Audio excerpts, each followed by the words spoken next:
1, 2, 3, 4.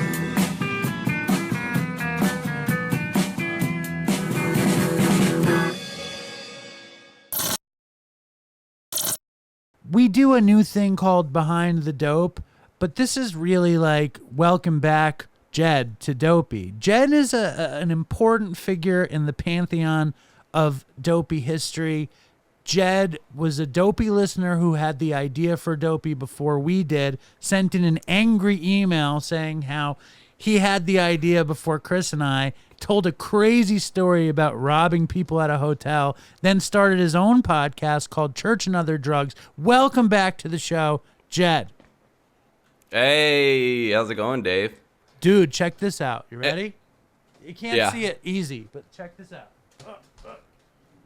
On the wall. Hey. Jed painted this for our 100th episode. Jed is a very prodigious musician and artist, and this is, if you're not watching this, it is a picture of Dopey the dwarf snorting up 100 of, I assume it was cocaine. Cocaine. This was before fentanyl. Before fentanyl and before Chris died. You painted that. Yeah. Jeez. A lot of history. And this is now my second anger thing, because at least for the longest time I was like, well, my audio at least sounds better. At least I got that going for you. And then now, like I said, I log into this and you've got this crazy pro rig now. So you're just fully ahead of the game. I'm vested and invested, but also incredibly grateful and happy to have you on, because I love you, and you know, you've been a part of this thing. I mean, like, I also always reflect on the first time we recorded together, which was many years ago, and Chris got a fancy hotel room, and we did a Church and Other Drugs episode and a Dopey episode at the same time, which was probably not a strategic thing to do, right? No, because it's like you're just going to listen to one or the other. We should have done 2 episodes, you know, so Yes. we each had an exclusive, but we couldn't think about it, right? And I lost my audio because I went back and re-listened to it, and my audio didn't work, so I had to end up getting you to send ours. So on my episode, my audio was the shittier one. But what are you gonna do? Yeah, that was like 5 was it 5 years ago? Like 5.5 years ago. God. Yeah, it is. This is like, as much as I gripe about the internet ruining our lives and everything, this is the podcasting, like, it's extremely surreal that our relationship is what it is, right? It's a very bizarre thing that happened, you know, because it's like we're legitimately like friends and know intimate things about each other's lives. It's a crazy thing. Well, it's cool. It's like, for all the disconnect from screen culture, there's also an ability to have an actual connect. You know what I mean? Like, everyone talks about like being disconnect. Like my daughter, like fucking like this morning, someone's planning a surprise party for her 12-year-old friend, and that she's in this group text with 50 12-year-olds, and she can't like look up from her phone, and nothing's happening. And like I feel her like going away because of the phone and this, but at the same time, things like, I mean, when Chris died, you and I talked for like days, you know, and we've always kind of been around each other over the years, and it's because of technology. So I agree with you. It's weird. Yeah. And why don't you break down, you know, you're a prodigious drug addict, and anybody that is unfamiliar with your drug history, why don't you give them a little Reader's Digest? Reader's Digest. So I came up in the not the pre-internet, but back when Arrowwood.com, Arrowwood.org was a huge thing, and like the Hive and Lyceum. I say that because like so I grew up in a pretty strict Christian household, so I got busted smoking weed when I was 12, and they started drug testing me. So I hopped on Arrowwood and found things that wouldn't show up in a drug test, and that's when I ran into like Coricidin, cough and cold, and Benadryl, and nutmeg, and all that crazy shit. So I feel like there could have been two different versions of my drug use. One where like I smoked weed and drank like normal people, and it maybe would have lasted longer. But my version, I started, 10th grade in high school. I'm blasted on DXM like every day at school, and just getting way more messed up than other people my age. And so like did cocaine when I was on my 15th birthday.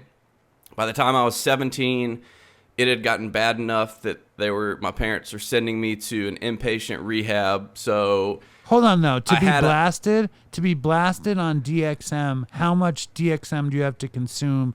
What does that look like? And what I've never really been blasted on DXM. Can you paint us a picture? For sure. So DXM, PCP, and ketamine, those are all sister chemicals, right? They're dissociative anesthetics. So that you measure the level by plateaus. There's first, second, third, and fourth plateau. Fourth is like you are one with the universe. You are no longer connected to your body. Third is like you can still kind of figure out who you are, but you're gone. So I guess it's like, I don't know the milligrams, but you're taking 2 packs of Coricidin. There's 16 pills in each pack. So you're taking, what's 16 times 2? I'm in college algebra, and I don't know 32. that. 32. That's the magic number. You're taking. Yes. There you go. You're taking 32 Coricidin pills in a trip. So that's where you get blasted. And I'm talking. Where do you get Coricidin pills? We stole them from. All right. So our group stole so many Coricidin pills from our local Walmart, Walgreens, and CVS that because of us, they started putting security tags inside of them. So the generation under us started getting busted for stealing them. I never even heard of Coricidin pills for some reason. I feel like I don't even know that. Like, I feel like Triple C's, man. Triple C's. That was the name for them. It was just because, you could get DX. Now you can just order straight DXM, pure DXM off of Amazon, because I guess they figured it out. But, it's in like Robitussin, but then you're dealing with a whole bunch of other shit that makes you really sick when you eat or drink tons of it. Coricidin had the least amount of other stuff and the highest amount of dextromethorphan in it. So when you're taking 32 Coricidin pills and you're going to school, and you're a kid, how fucked up are you?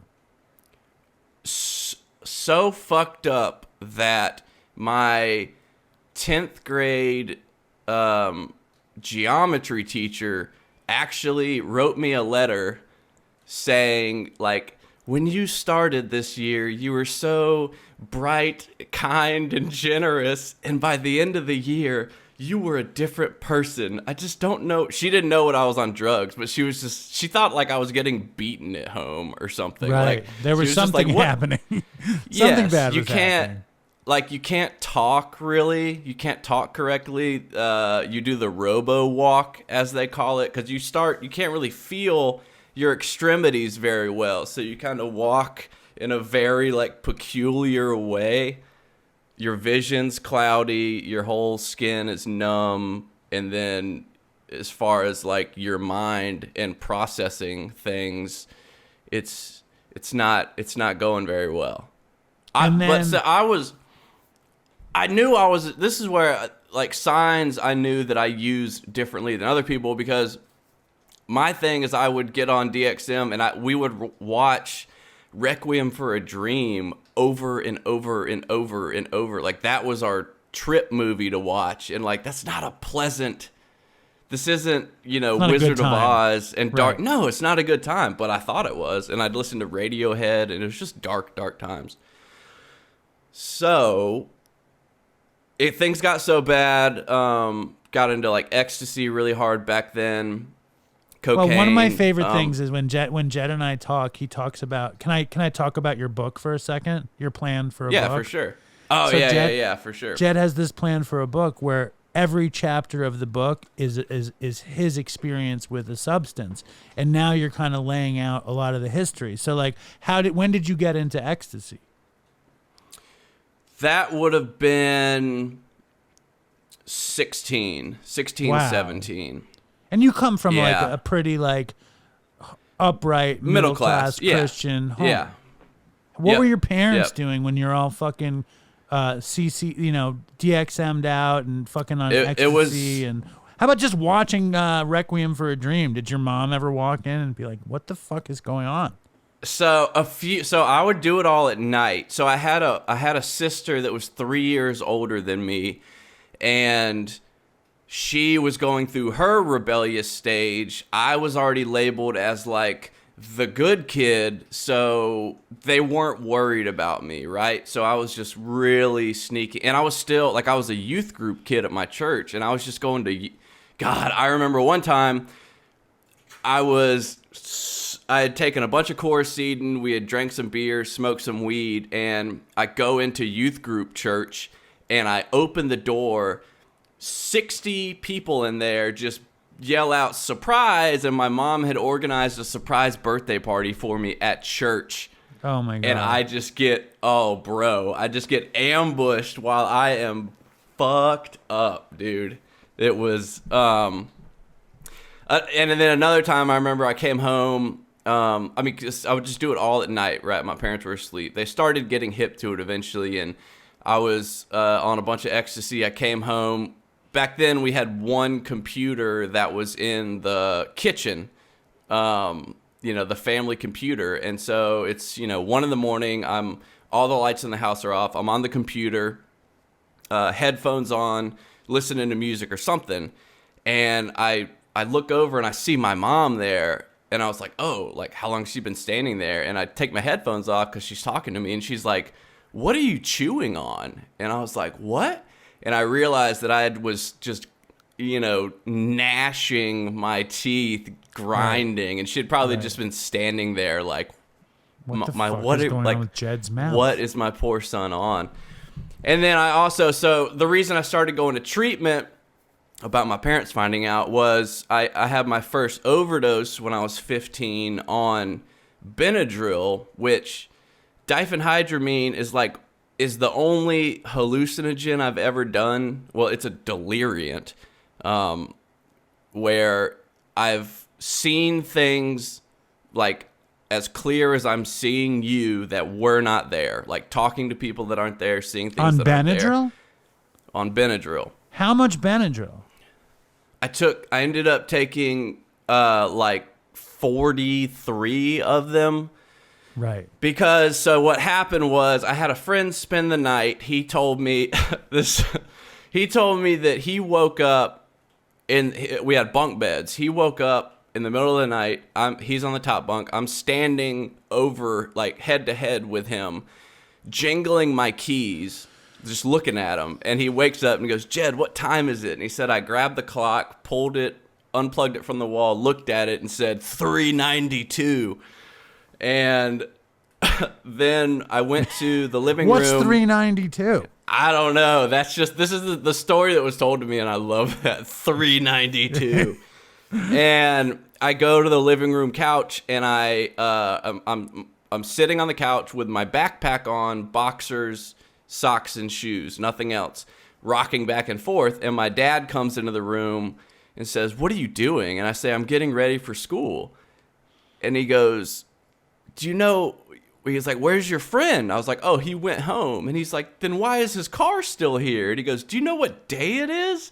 And it was Sunday morning, and they were getting my ready for God. church. Yes, dude. So they took me straight to the hospital, and he said, "What did you take?" And he told me, I looked at him and had a bottle of Benadryl, and I just shook it, and it was empty. And he was like, "Oh my God." So he took me to the hospital, and that's how I started going into, I went to an outpatient for Hold on, adolescents hold when on. I was 15.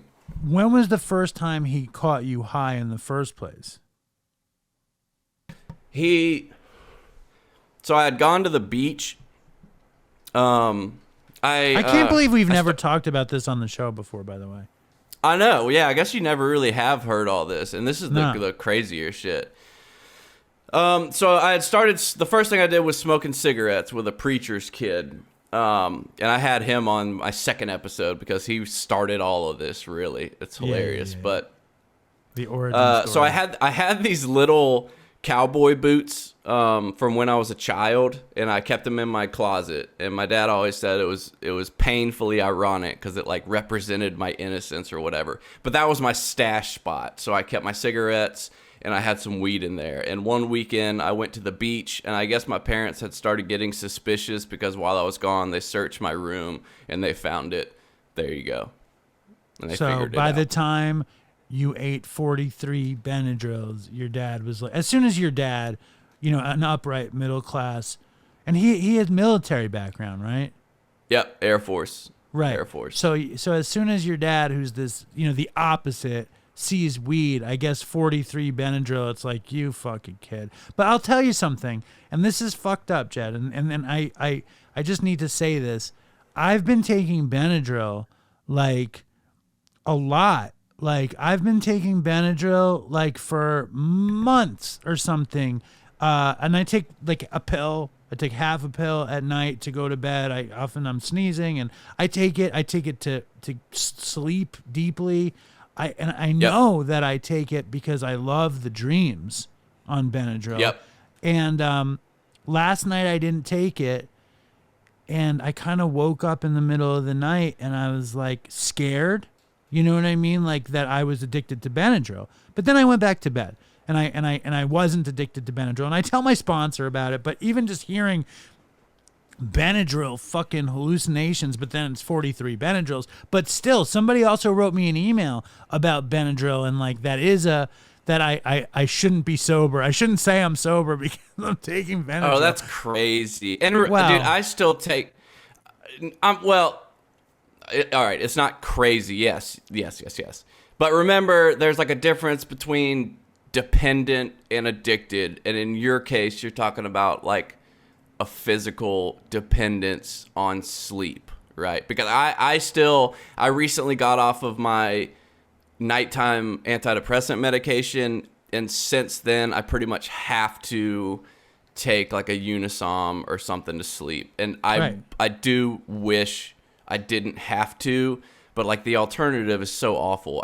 Because as soon as I hit the pillow, the mind is going 1,000 miles an hour, and so it's like, whatever. It's the less, like, do I wish it was different? Yes. Is it the lesser of 1,000 evils right now? Sure. But you're aware of it. I think that's the important thing.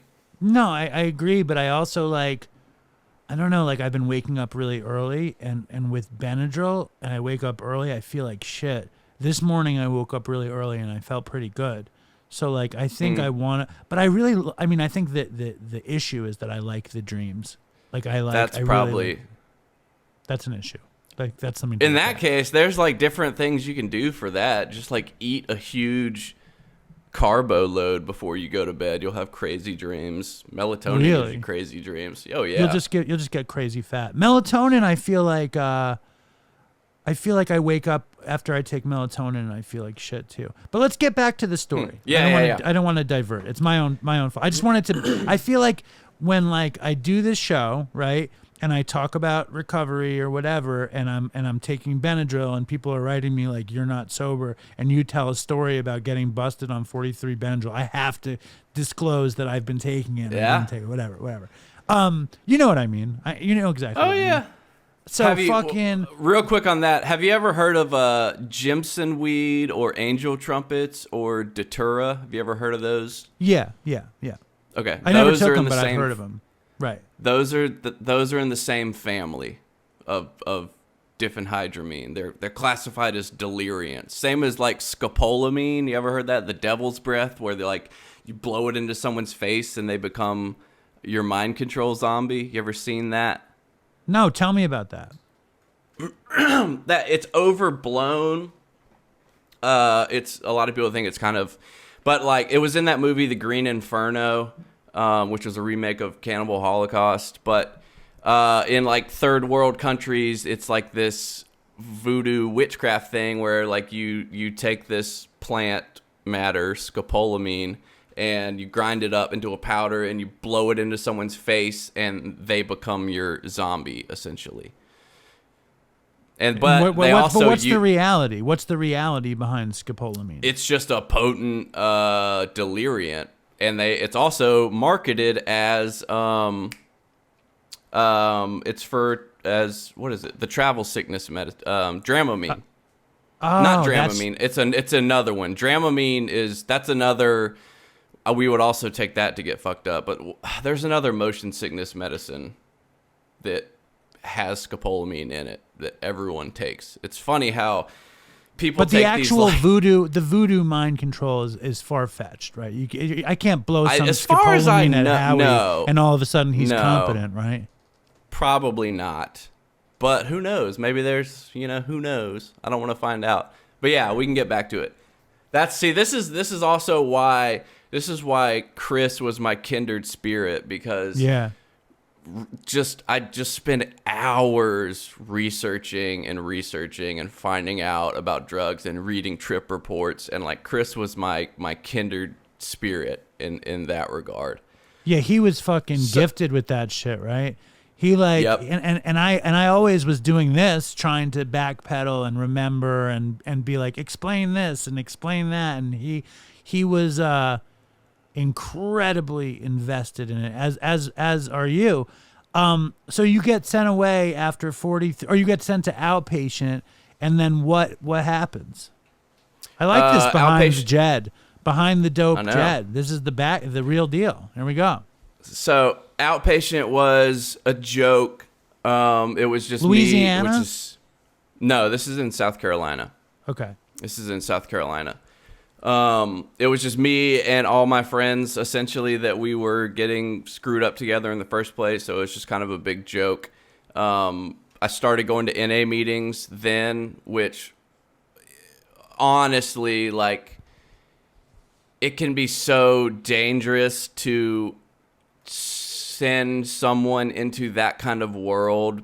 It's like, the old thing, you go in with a associate's degree in weed and you come out with a master's degree in heroin. Chopping dope. Yeah. Right. Or it's just like, it's like untreated addiction plus your kids. Like, it's like sex, drugs, and rock and roll, zero recovery. It's like the opposite of what it's supposed to be. Yeah. Yeah. It sounds exciting. It was fun. And yeah, and like as a high schooler, it kind of gives you like this bad boy, like, oh, well, like, it's like baby jail kind of. Right. And, oh, God. Oh, yeah. So my first introduction to NA was a joke because like my sponsor ended up asking me to find him weed. So I was just like, okay, so this whole thing is no one's really sober. It's all a joke. It's all bullshit, right? So things just got bad again. And got bad enough that I had to go to inpatient treatment. So I was on a waiting list. What were you doing to get to that? They decided you have to go to inpatient. I ran away for 3 days, and that was the straw that broke the camel's back. Just because I was tired of like having. What did you do when you ran away? Where'd you go? Who'd you go with? I just took a bunch. I went to this kid Anthony's house and just did a bunch of ecstasy because I was tired of having to like sneak out and like hide my drug use, and I was just like, fuck this. I'm just gonna go get high without worrying about like my parents finding out. But all I did was just not answer my phone, and none of my friends knew where I was. So in retrospect, my poor parents just thought I was fucking dead. Like I should have just answered and said, "Hey, I'm just getting high." So when I got home, the cops were there, and it was a whole big thing. And they're like, "You need to go somewhere." And I was like, "Okay." Oh, and like I was, cocaine was the first thing that I did that I got truly addicted to, and I started selling and stealing things. I just stole things out of my own home and sold them. How old were you when you were doing that? 15, 16. Yeah, you were fucking hardcore, super early, like ridiculously hardcore, super. How much coke were you selling at 15, 16? No, selling items to get coke. Right. Okay. Yeah. Like selling to support my habit. Were you shooting it then or no? No, no, no, no, no, no. Well, I say no, no, no, but it would be a year later, but Right. No, no, no. I would never no. until I was 17. But that was also I started making counterfeit money to support my habit when I was 16. And that was back before when they had the old $20 bills. Some of y'all might not remember that, but they were just we got an inkjet printer and I figured out I could just make them on my printer and they actually looked really good. And then I would like put my fake ones in a dryer with a bunch of real ones and some coins and just run them in the dryer and they'd feel real. And I worked at a pizza restaurant, and so I was working the cashier. So I would every now and then I would slip a fake one in and take out 2 real 10s. But I got super sloppy, and they started getting just faker and faker. And one day my manager found one, and he goes, "Wait a minute!" And he goes into the safe, and I just see him start to pull out all my fake 20s. And that's when I found out if there's fake money involved, they call the Secret Service. And the Secret Service showed up at my job during the shift that I was working, so I was terrified. And my dad later told me I didn't get caught. There's no way they could prove it was me. Did they know it was you? No. No. Okay.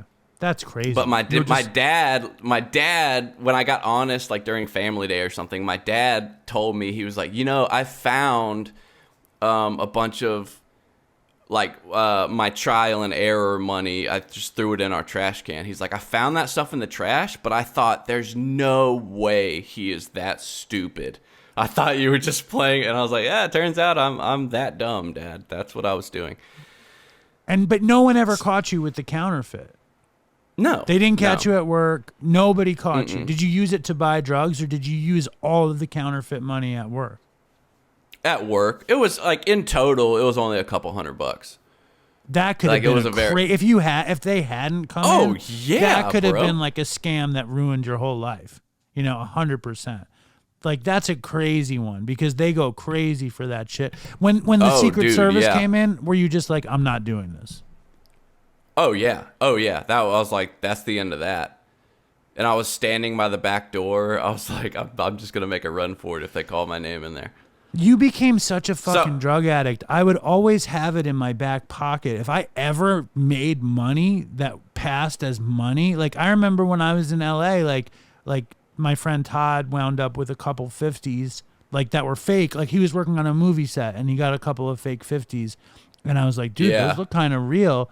And I was like, give them to me. And we went down and we copped dope with them in downtown Los Angeles. But if I had a way of making them, I would have fucking been making them. I'm surprised you never went back to the well on that one.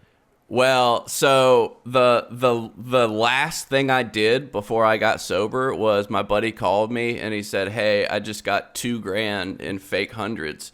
And I looked at them and they looked great. And I was like, "Oh, I know what I'm doing." So the last night in town, I went to every one of my dope dealers and rip them off with fake money and then just skip town, went to rehab. That was the last thing I did. Did it ever come back on you? Oh yeah. It came back on one part. Like actually pretty much 3 of them sent me the I'm gonna find you and I'm gonna kill you text. And I was like, okay, sure you are. Like, no, you're not. And one of them got arrested like a week later. So no, it never came back on me. Okay, so Fuck them, dude. You're all right.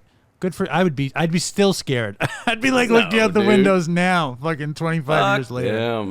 Damn. So what was I gonna say? So yes.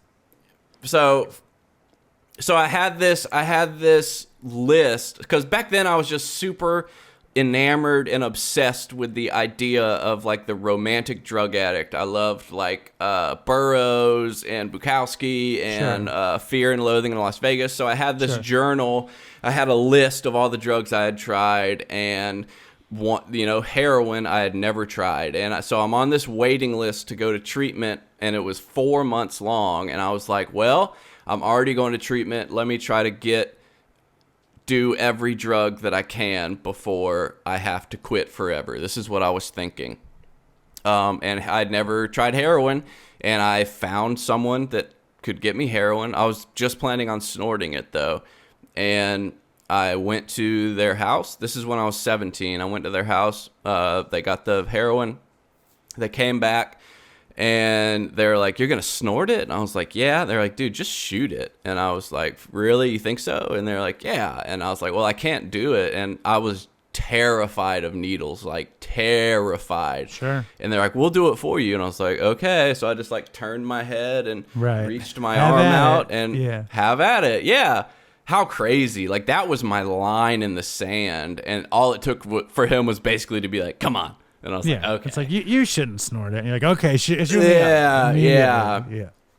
So by the time Well, I hold on though. went, When that happens and you're 17 and you're like a Burroughs fan, in the back of your head, are you like, as soon as he says it, it's like, well, I can be like my hero. I can Yes. be like the real thing. I can skip this bullshit and I'll actually be hardcore or whatever.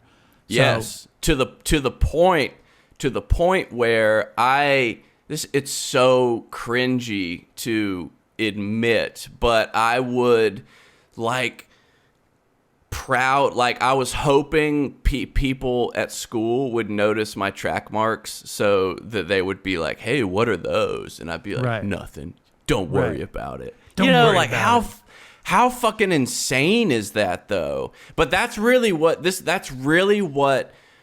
screwed me, was because for the longest time I thought that I made myself a drug addict. Like I thought I was playing because and really it turned out like I was a like diagnosed borderline personality disorder teenager, just looking for attention, and I thought that was the way to get it. So it was like, so I relished when I guess it was like kind of the plight of the suburban white kid who never had anything wrong in his life. So I like created my own pain. Well, so now I had it did a reason. number of things, though. It did a number of things. It Yeah. created this interesting personality, but that also like diminishes like how good it feels to get high, or it also diminishes like how Yes. much you loved music and art that were around this same topic. So yeah, you're like, you have your problem, but your problem also came with medication, and it came with dopamine, and it came with hallucinating, and it came with feeling like, I mean, I always felt like when I started using that I needed to burn off my privilege. And it's like, it doesn't make sense. And it's cringy in the same way. Like, I just felt like I had it, like I needed to experience something else, like, because I didn't think I was enough. You know what I mean? Like deep down, Yeah. I didn't think I had enough going on, that I needed, and I was medicating too. You know, it was more than yeah. one thing, but it becomes like after you go through the whole thing, you feel pretty sad, and then then you can also feel shame there. There's so many opportunities to find shame. You know what I mean? It's Yeah. It's Well, like, and it was all it was all a perfect storm, right? Because also it's like when I was 11, I got diagnosed with Tourette syndrome because I used to blink my eyes and I would scrunch my nose. like Tics, really, really, really bad tics, and I got made fun of it, and it was a whole fucking thing. And drugs were really the first thing that like calmed it down. Yeah. And I had depression. I'd been suicidal since 10 or 11. That's just like how my depression manifests itself is suicidal ideation. So like I legitimately had depression, and then I'm putting myself through these crazy highs and lows. I had a lot of like sexual shame due to like my religious upbringing, and drugs were the only thing that kept that in check. So it was a very perfect storm for me to Yeah. just become an absolute drug addict. Yeah, as a wintry So, mix. Oh God. And so they also introduced me to shooting up cocaine, which was, that's a monster right there. So by the time I got to that treatment center, I really needed to go there. The first one though was a fundamentalist Christian faith-based treatment center in the mountains where like they did an exorcism on me and like all Really? sorts of, yeah. So how yeah. scary is that? So the way they did it it was called Deliverance Class, and what they did was they put 20 of you in a classroom. There was 3 priests walking around, and they give you this CD player, or a tape player, with a recording of the grandfather of the guy that opened the place, and it was a recording of him screaming at you in tongues. So just gibberish screaming at you. And what does that sound like? Like shamalamala, shakada, shamalamala, toyota, like just but like screaming and aggressive. And when you feel something, was that scary, or was that like these guys are full of shit, or was it powerful? Like, how did you interpret it at that age? I went into it thinking it was legit and like looking forward to it, and like I guess because I was really, I was looking for anyone that said this is why you're doing what you're doing. I was like, oh, that'd be great, because that means there's a solution. Also, though, because you were taken with science fiction, you were taken with metal, fantasy, you were taken with paranoia, fantasy, a demon inside of you was probably a really exciting prospect. Sure. Yeah. And keep going. So what happens? So when you feel something, and ironically, when you're like, so what are the signs? It can be yawning, sneezing, anxiety. There's a very long list of signs. So I thought I felt something, so I raised my hand. They all swarm on you. You take the headphones off. They all lay their hands on you. They ask the demon its name first, and then once it's named, then they try to call it out of you. How do they know its name? How do they find out its name? They scream at they scream at you. No, it was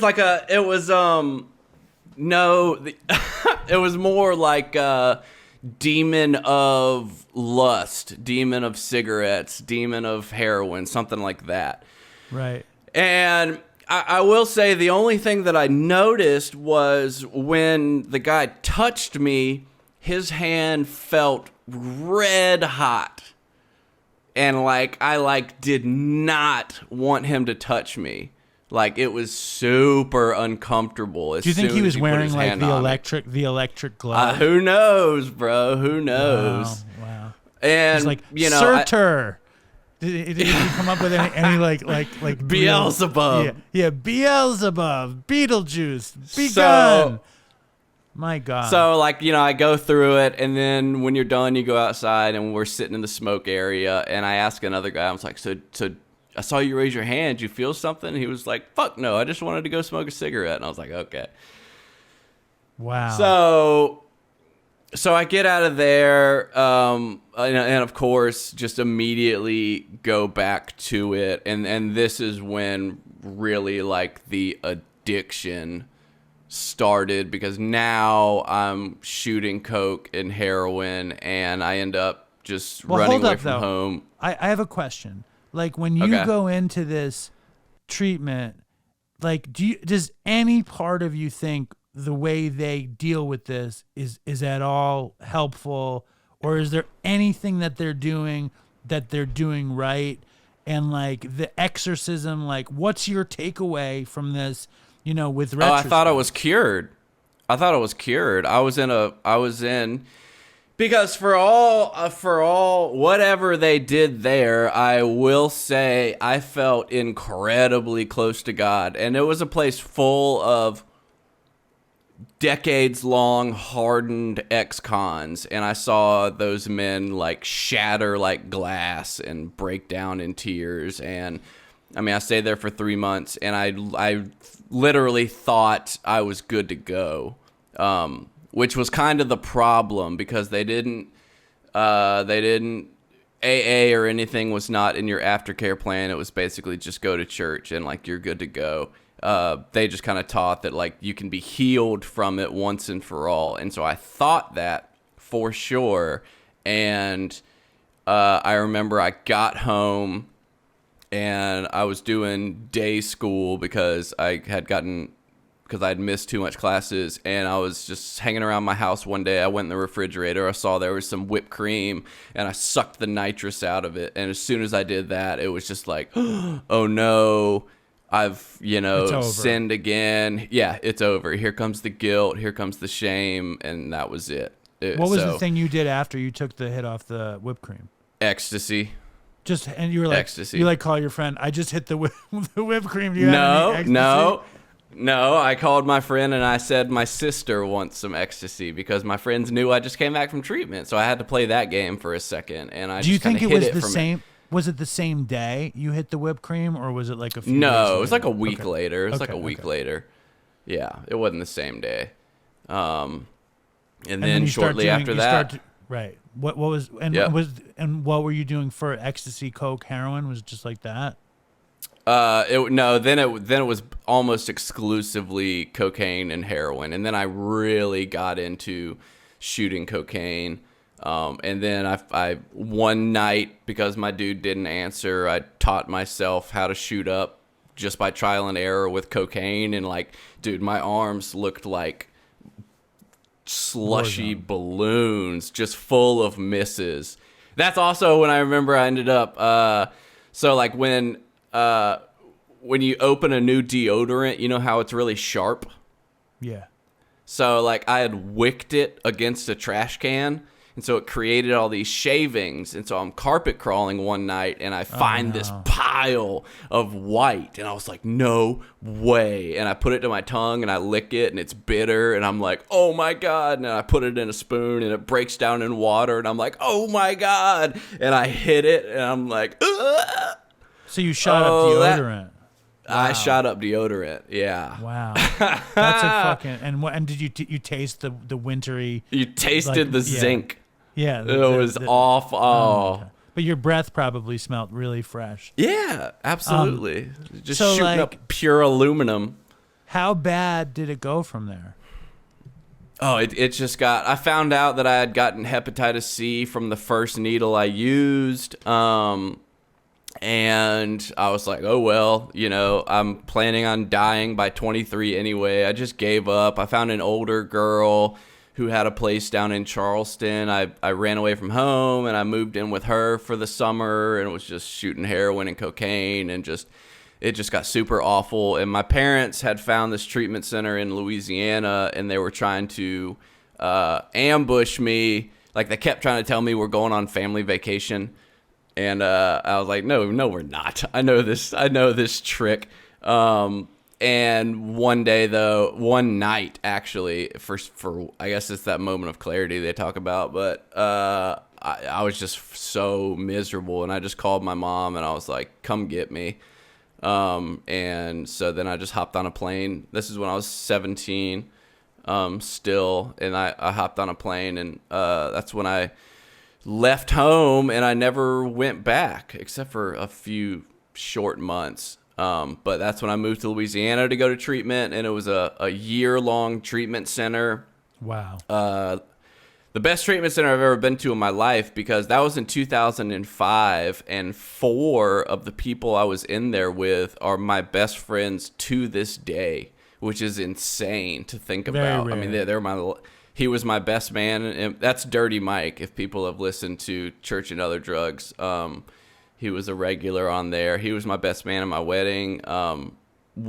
He stayed sober the whole time. The rest of us have just gone in and out, and we pull each other back into sobriety. We pulled each other out of sobriety. It's just a crazy relationship. But then, that was really just the beginning of, I went to 19 treatment centers in total from the time I was 15 until I was 27.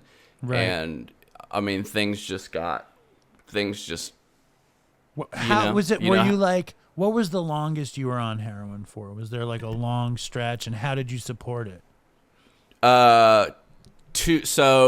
2 years. So finally, I guess when I was like 22. So I beat cocaine was an addiction I beat years before I got sober. Like I finally decided, like even if I want to keep using, I cannot do cocaine anymore. Why? Because I ruin I cannot, like once I start shooting coke and crack, it's over, dude. Like I just ruin my life. Like dude. How I so? ended up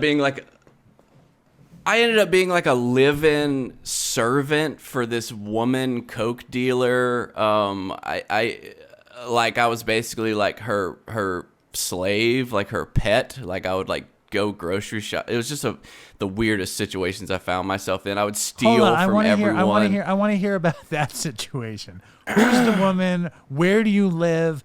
What are you doing for her? Is there sex involved? What's the deal? I think no, there was no sex involved because she was 25 years older than me. She was just this cocaine dealer, and I would basically just like live in her house. She had this puppy that would shit all over the floor. I cleaned up from the puppy, and then every now and then her big giant boyfriend drug dealer would come over, and she would shove me in the closet and tell me to be quiet, because I guess if he found me there, he would kill me. Because I guess the implication would be that I'm having sex with her, even though we weren't.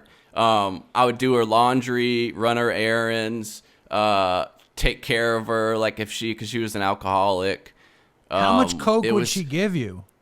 Was it unlimited coke, or it was like a decent basically deal? Like, right.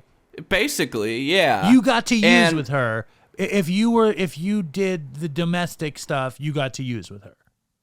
Yeah, and it actually was super sad because she had an estranged son my age, and so it was really just this fucked up like surrogacy thing. Because Yeah. I remember I had gotten out of there, and one night I was just out of everything. This is when also, God, there's so much insanity. Like I went on a run where I did a bunch of acid while I was shooting coke, so all my cocaine delusions were real. You know what I'm saying? And I know I'm having to go to treatment soon, but I just called her crying, and I'm like, I just need one more please, I just need a gram before I go.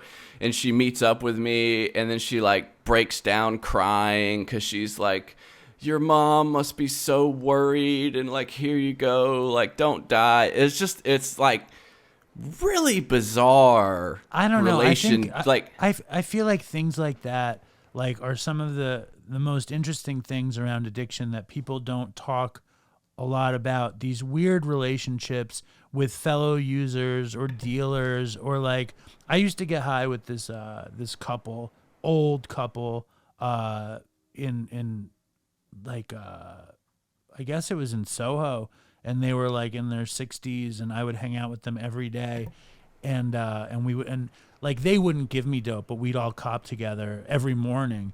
And the craziest thing with that was like it's similar in this, that they had a son who was a couple years older than me, but it turned out I knew him, and he went to my high school. It was insane. It was fucking insane. It was insane. But I feel like this is a topic that doesn't get talked about a lot. Like how many people, I mean, like everybody has like a crew of people they used with that they never would have known. But something like that, where it's like you're a live-in. Were you living there? Where'd you sleep? I didn't sleep. Okay, right. And the boyfriend never met you? No. There were a few very close calls where like he came unannounced, and I literally had to like one time she forgot about me in the closet, and I woke up. I guess I ended up passing out, and I woke up like a full day later just in this closet, just dying of thirst, and I didn't know.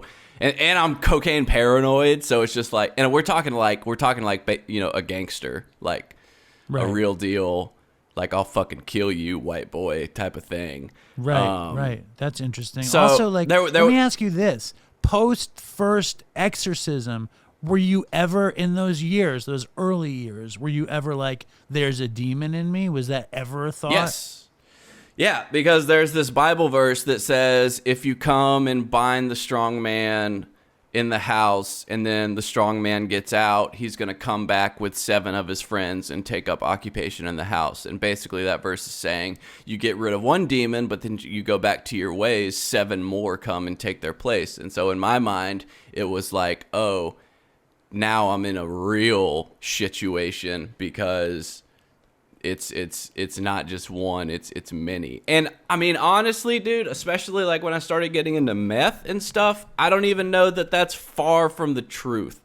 There's a lot of parallels in like serious psychedelic, and I got into research chemicals and meth. There's like meth for some reason has an odd, dark, spiritual attachment to it. And I'm really not even ready to say that that's not a demon, a possibility. Yeah. Well, even addiction as demonology is a fair idea. Like it is. I mean, like everyone's like, oh, he has his demons. It's like when you're actually addicted to heroin or shooting coke or shooting meth, it's there. I want to hear more about this idea with meth, though. Like, what exactly are you saying? Because I did meth for a very short period of time.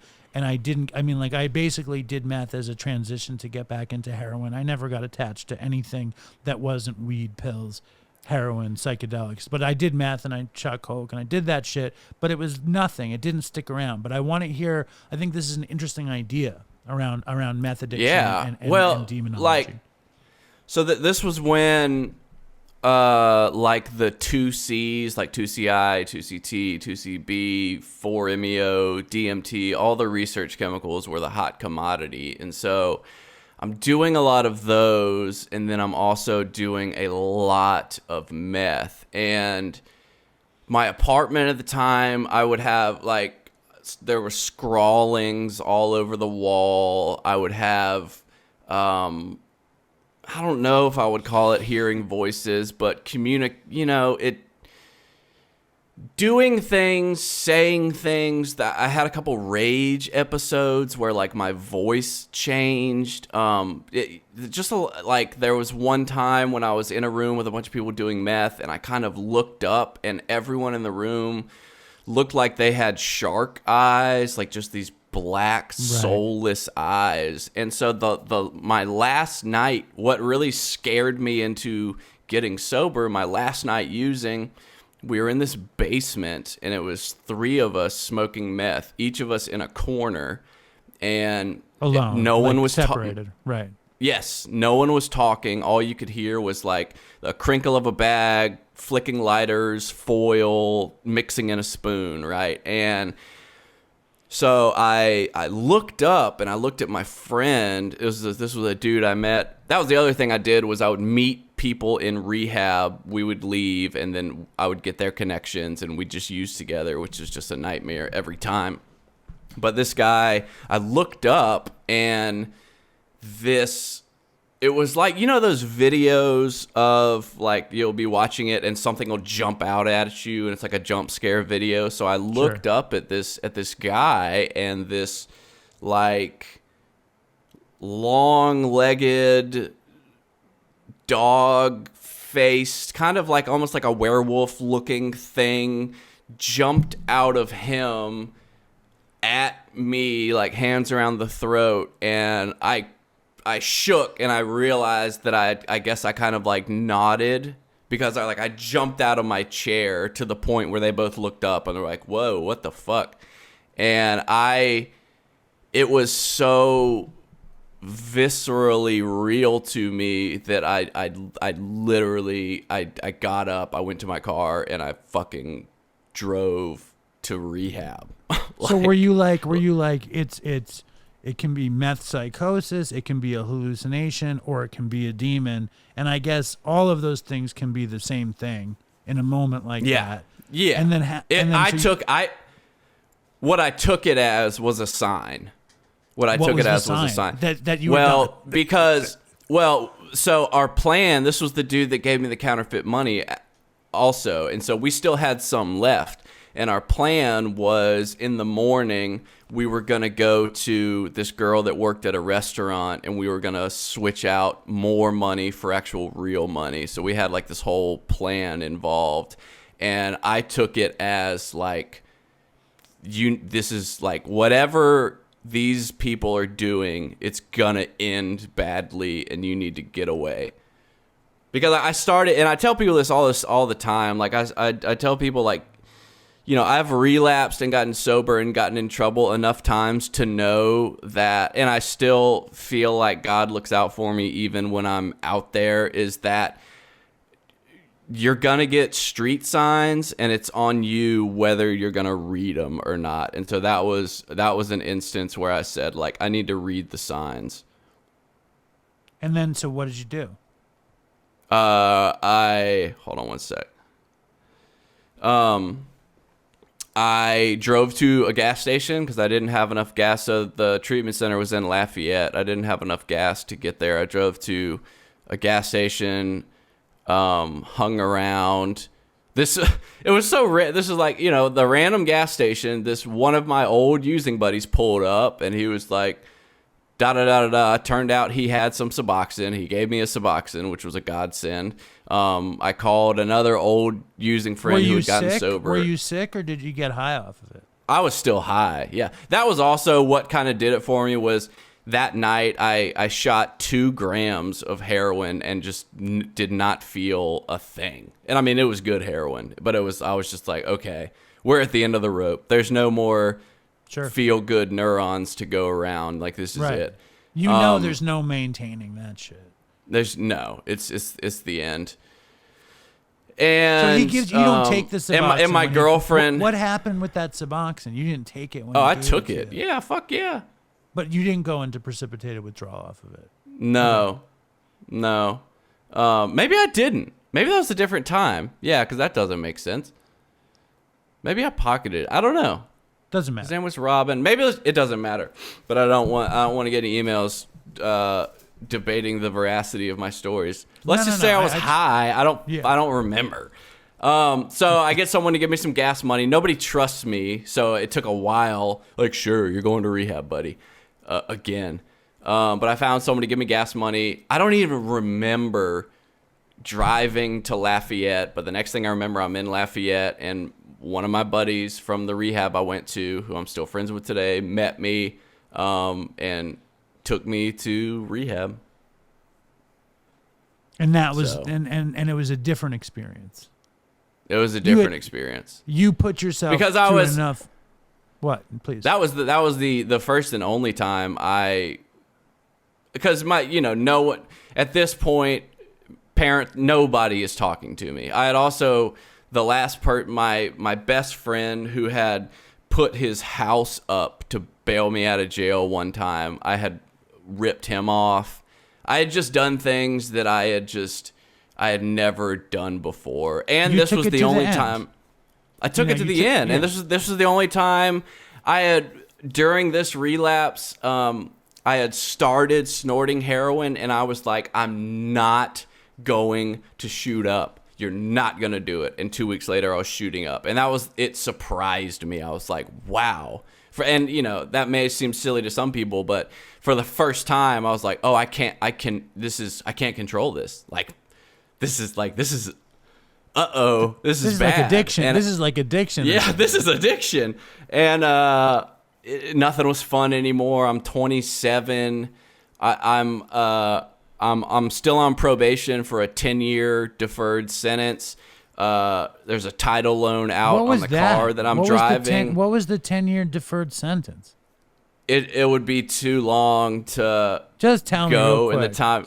Just tell me. That was when I finally got arrested for the stealing a car from a casino, and I had a bunch of drugs, and my house got raided, and a whole thing.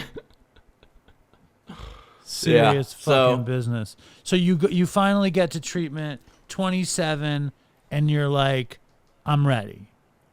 Yeah. Well, and it really took. I thought I was ready, and I was 60 days clean. They had just given me my driver's license to go get a job, and the girlfriend I had at the time called me while I was in there and broke up with me, and I went outside and I punched the wall and I broke my hand. And in that split second, I said, I'm going to fuck this. I'm leaving. I'm going to go to the ER and get some pain pills. And I had another moment of clarity that said, oh, wait a minute. That's all it took for you to go do this whole thing again. And instead of doing that, I went and told the people what I was thinking about doing. And I think that was really, I went in my room and had like a long, tearful conversation with God. And I think that was the time I actually surrendered and was like, I need help or I'm going to do this again. So that was really, it still took, because, you know, for the first 60 days, it was business as usual. Like I always do good in treatment. I always do good at first. And I just did everything different when I got out. Actually, like went to a sober living. I joined a men's big book study. I sponsored people, took meetings to treatment centers. I worked a minimum wage job at a coffee shop for 9 months. I mean, I just did every possible thing I could. I mean, my parents still didn't talk to me until I was a year sober. And when they picked me up from the airport, they still didn't believe I was sober. Like that's how little my word meant. It's very similar to Chris's story, because that all happened to him. His dad didn't talk to him for a year, I think, and you fell in with 12-step though. You decided that it worked, and you became, and that was like, I mean, I'm sure that also played a part from your religious upbringing, and it's all tied together in this amazing way. And your life changed. When did, and do you not have, we don't have time to go to the current thing. You're out of time. You gotta work. Yeah, well, I got another podcast to do actually for someone else. What's the next podcast? It's for this podcast called Pastor with No Answers. All right. Well, yeah. Listen, I think we should do a part 2 though. Yeah, I'm down. I think this was an amazing Behind the Dope. Amazing. Like thank you. I realize you've never heard that. And still there was, you know, a good decade of skip stuff so we can do a part 2. Well, thank you, Chad. What do you think? What do you think about going all over all that stuff? Is it all old hat, or is it No, it's good. It's good to remember, especially it's really good to remember, because that was you say that about the Chris parallel. That's also what kicked me back in gear, because me and Chris also bonded over talking shit about AA. It was me, my buddy Besh, and Chris. So because we were all studying to be counselors and therapists and psychiatrists, and we had gotten this thing where we're like, yeah, AA is not the only way, and we had all collectively slacked, and then Chris died, and that was like, oh wait, fuck, that's what happens, you know. And just to think about, I remember me and him having conversations where he was like, he was talking about old relapses, and he would be like, well, in this old relapse, I would stop going to meetings, I would start hanging out with my girlfriend, and I would be doing this and that. And I'd be like, well, what are you doing now? And he'd start giggling. He'd be like, oh yeah, I stopped going to meetings and I'm hanging out with my new girlfriend. And it's like, dude, and like the idea of death was never on the table, right? No. I know. It's like crazy. So it really, I mean, I guess I don't hate to say, but it shocked me back into, because that's the shitty part about, especially, and because I also related to the fact that we are in that 1% of the 10% of drug, like a lot of people in AA and recovery, they can skate by doing the bare minimum because factually they just weren't as bad. And I know it's not a comparison game, but in my experience counseling thousands of addicts, there is such a thing comparison as like worse. Yes, right, there are worse cases. And I considered that I was one of those that could dilly-dally, but no, I mean, I can't, unfortunately. And with longer-term sobriety, the temptation and tendency to slack off is so real. Sure. And I mean, and it's just because like I love chemicals. I loved drugs, and I still have a fascination with them. And that was Chris's thing too, like perusing like the opiate subreddit and stuff. Yeah. It's like there's still that fascination, and I have to be real careful with that. No, I remember like in the very early days of Dopey, like we were like, maybe he was like, I don't know if it was his idea or my idea, but one of us was like, you should hit your neck with this syringe full of water for the opiate subreddit. And then he was like, no, I can't do it. But dude, let's definitely do a part 2. Thank you for coming through and dropping the fucking serious Dopey. I'm very angry at myself for not doing this earlier, but who cares? Here we are. And life goes on. But life goes on, man. All right. Well, I love you, Jed. I'm happy to see you on the video. This is cool, right?